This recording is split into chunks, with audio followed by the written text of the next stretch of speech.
What's happening, fam? Welcome back to the channel. Hope everybody's doing well. So I got my wife's minivan running today. Today we're gonna do a really quick video. I put out two other videos with this before, one from my daughter's car and one from my truck. This is from my sponsor Silverholder, where they have pretty much like running light strips for your car that has a sequence when it starts up, and it's in a couple flavors. You got dynamic white, static white, dynamic blue, or it's a multicolor one that's app controlled. Guys, these are pretty damn cool. They're IP68 waterproof SMD 3014 chips, and obviously it's LED, so the power draw is super small.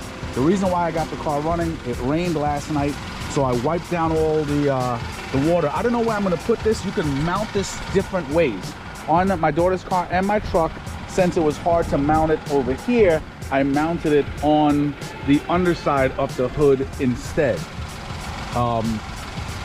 Pretty simple stuff. This car is actually pretty good, where I have both options. I could actually mount it here, where it's a nice transition to this piece right here, or mount it on the underside. It doesn't matter, but both surfaces are perfect. Also, as far as wiring goes, obviously, guys, if you have a circuit tester, that would be great. What you want is a fuse or wire from the harness, okay, that only has power when the car is in the run position, not accessory position. Accessory is the first turn on the key or the first push on the button without stepping on the brake. That plays like your radio and things like that. Run mode is usually the second, either the second push or the second turn on the key right before you start it. So you don't want this turning on when you have your accessories on. You can, but why waste the extra power? You know what I'm saying? So what I did was I found this wire right here. Let me show you. Found this brown wire right here. That wire corresponds to having power when the ignition is in the run position right before you start it. And I will show you really quick. So right, the car is on right now.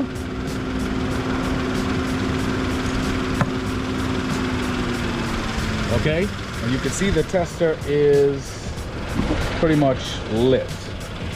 Let me shut the car off. Tester is off. I'm going to turn it to the second step, which is the ignition or run mode. As soon as I turn it to run, tester lights up. So that wire right here, you can use if you have a 2019 Kia Sedona. This is the minivan, or any other. I don't know how the fuse box schematics are in earlier models, but this is how it is in here. Or guys, you can use a fuse that only has power when the ignition is on as well. These fuses are mini fuses, so a regular adder fuse won't work, okay? So guys, what you're gonna see now is a time lapse in me doing this. Guys, to get to the middle, all you gotta do, I wanted to show you a couple other things in case you missed my other videos.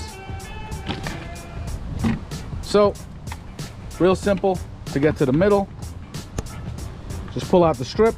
Now guys, I tested this already. The strip works. Obviously, anytime you're messing around with lights, make sure the stuff works, you know before you go, so to speak. So put these two ends together.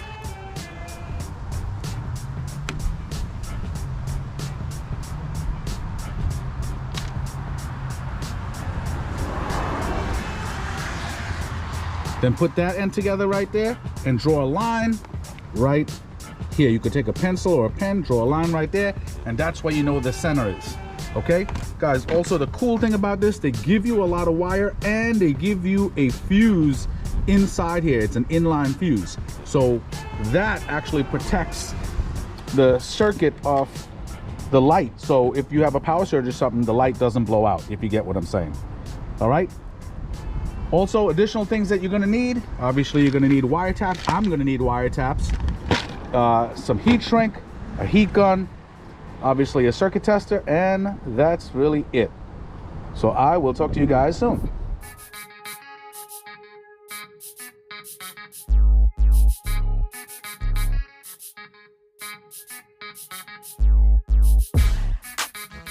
right guys, we're all set. I didn't need any heat shrink because I didn't need to use any extra wire. I just needed my taps, my circuit tester, my wire stripper, some I have wire loom as well from all my other installs, and it's finished. When I was doing my time lapse, I don't know what the hell happened, but it did not record. But I will show you what I did. I have these like wire management 3M things here, and then you put a zip tie on it just to hold on to make sure everything is nice and neat. Ran the wire down here. Now I want to show you how it looks.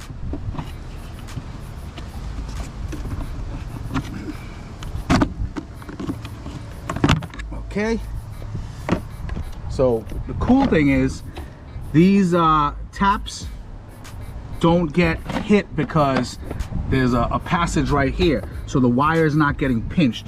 So what I did was I put the wire loom all the way over here, and then the bare wire is running to the back of this, I guess this heat padding or whatever, this padding. So the wire is just running back there and nothing's getting squeezed, so to speak. And that's really it.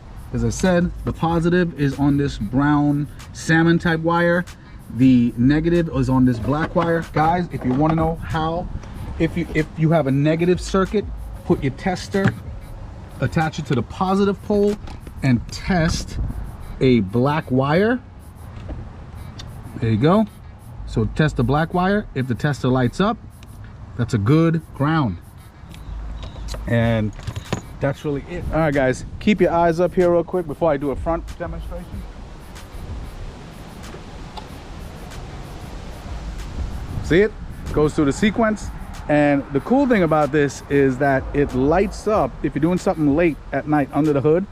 This being up top here, it actually lights up the entire underhood area. All right guys, so just shut the hood. Babe, turn it on. There you go. There you have it. Looks pretty damn good, right? Guys, definitely like, subscribe, comment. Let me know what you think. And everything is going to be in the description. This is how cool it looks right here.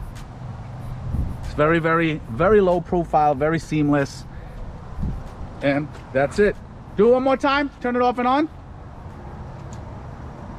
Go ahead. That looks awesome. All right, guys. Thanks for hanging out with me. I will talk to you guys soon. Take it easy.